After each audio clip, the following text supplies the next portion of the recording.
Assalamualaikum dan salam sejahtera. Anda sedang menonton Sarawak Decides. Saya Razi Ahmad. Kepada yang baru saja menonton Sarawak Decides, di sinilah kita akan kupaskan cerita, sejarah dan banyak lagi mengenai kawasan Dewan Undangan Negeri atau DUN di Sarawak. Dan untuk kali ini, kita akan ke DUN yang bernaung di bawah Parlimen P204 Betong, iaitu DUN N37 Bukit Saban.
DUN Bukit Saban diwujudkan pada tahun 2005 dan telah mula diwakili pada tahun berikutnya iaitu 2006.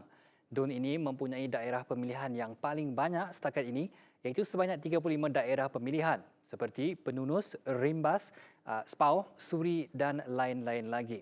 Pada PRN 11, Robert Lawson Chuat memutuskan untuk tidak mempertahankan kerusi DUN Bukit Saban. Justru, Douglas Ugambas dicalonkan untuk menggantikan beliau bagi mewakili Barisan Nasional di DUN Bukit Saban. Douglas Ugambas memperolehi 5,524 undi, mengalahkan Noel Changai Baking dari Parti Keadilan Rakyat PKR.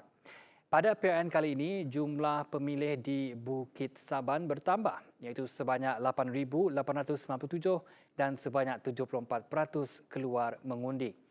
Douglas Ugambas menang selesa di DUN Bukit Saban apabila mencatatkan majoriti 4,599 undi, manakala sebanyak 108 kertas undi pula ditolak.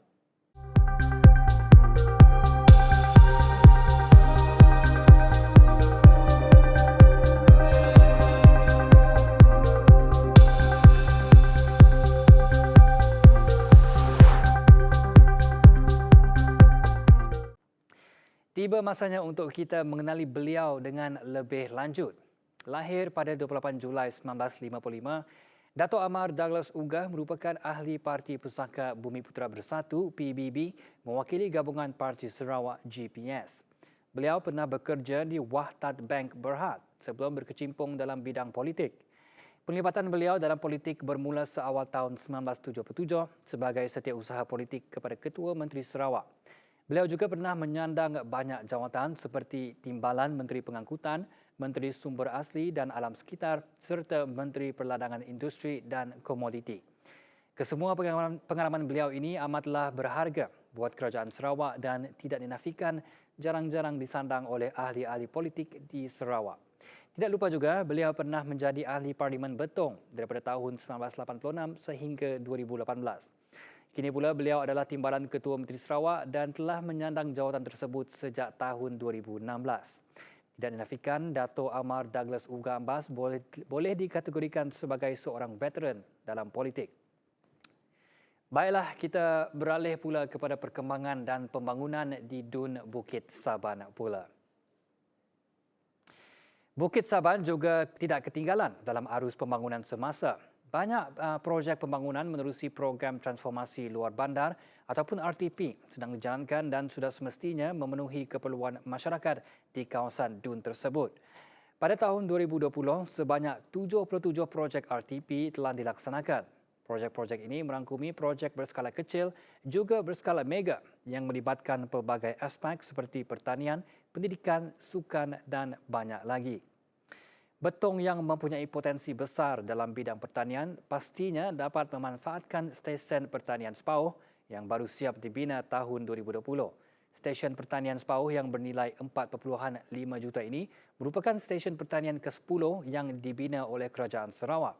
Stesen pertanian ini bertujuan untuk dijadikan tempat penyelidikan bagi teknologi pertanian baru ataupun moden yang diharap dapat menaikkan lagi semangat para petani untuk berusaha dengan lebih gigih dan secara tidak langsung dapat meningkatkan pendapatan mereka. Ini merupakan salah satu inisiatif Kerajaan Sarawak untuk meningkatkan pendapatan para petani di kawasan luar bandar sekurang-kurangnya RM4,000 sebulan bagi setiap keluarga. Bukan setakat itu sahaja, projek pembangunan lapangan terbang baru Bebuling Sepauh juga dipercayai dapat merancangkan lagi kegiatan pertanian di Betong. Ini adalah kerana Sepauh adalah sebahagian daripada kawasan bakul makanan Betong atau Sarike. Dengan terbinanya lapangan terbang yang menelan kos RM108 juta ini nanti, hasil pertanian segar daripada petani tempatan akan dapat diedarkan ke pasaran domestik dan asing dengan lebih cepat. Seterusnya, sebuah kompleks sukan sedang dibina untuk memenuhi keperluan masyarakat di Sepauh. Projek yang bernilai RM14.5 juta tersebut mempunyai pentas utama, padang bola dan trek larian. Ianya akan menjadi mercu tanda baharu sukan bola sepak bagi Sepauh. Persatuan Bola Sepak Bahagian Betong BDFA juga berhasrat untuk menganjurkan lebih banyak kejohanan besar apabila keadaan semasa pulih daripada pandemik COVID-19. Dengan adanya kompleks sukan ini diharap ia dapat menarik minat belia setempat dan berjaya melahirkan bakat-bakat muda dalam arena sukan tanah air. Terkini, projek Market Baru Sepauh yang dijangka akan memberi kemudahan warga Sepauh terutamanya kepada peniaga masih dalam pembinaan. Dan bukan itu sahaja, pasar baharu ini pasti dapat menarik perhatian penduduk dari pekan lain untuk mengunjungi Sepauh dan membeli produk-produk tempatan yang eksklusif dari Sepauh. Sekarang, marilah kita beralih pula kepada info menarik di Dun Bukit Saban ini. Dan ini dia, Tugu Ikan Buntal Kuning yang menjadi ikon di Sepauh, iaitu salah satu daerah pemilihan di bawah Dun Bukit Saban ini. Juga terkenal di kawasan Dun Saribas kerana pesta ikan buntal yang sering diadakan di Kampung Manggut.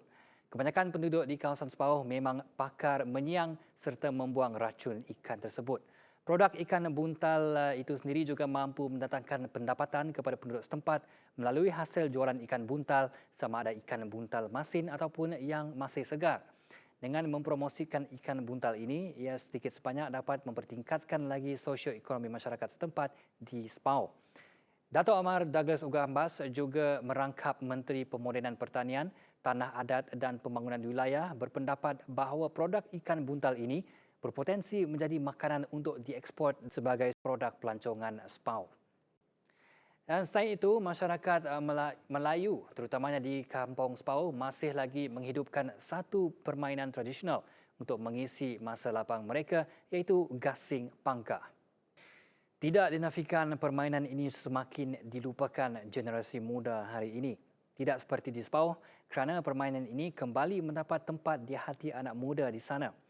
Bukan setakat bermain, anak muda Sepauh juga mahir dengan ilmu pembuatannya. Tambahan pula, Dato' Amar Douglas Uga Ambas sebagai Adun Bukit Saban juga sentiasa menyokong aktiviti masyarakat Sepauh ini kerana beliau juga pernah menghadiri Majlis Anjuran Kelab Sukan Gasing Sepauh serta menghulurkan sumbangan untuk kelab tersebut. Dengan kembalinya tren bermain gasing ini, diharapkan kemahiran bermain dan membuat gasing akan dikekalkan demi kelangsungan alat warisan yang menjadi identiti Sepauh. Jadi inilah dia sedikit sebanyak yang dapat kami kongsikan mengenai Dun N37 Bukit Saban. Saya Razi Ahmad untuk Sarawak Decide.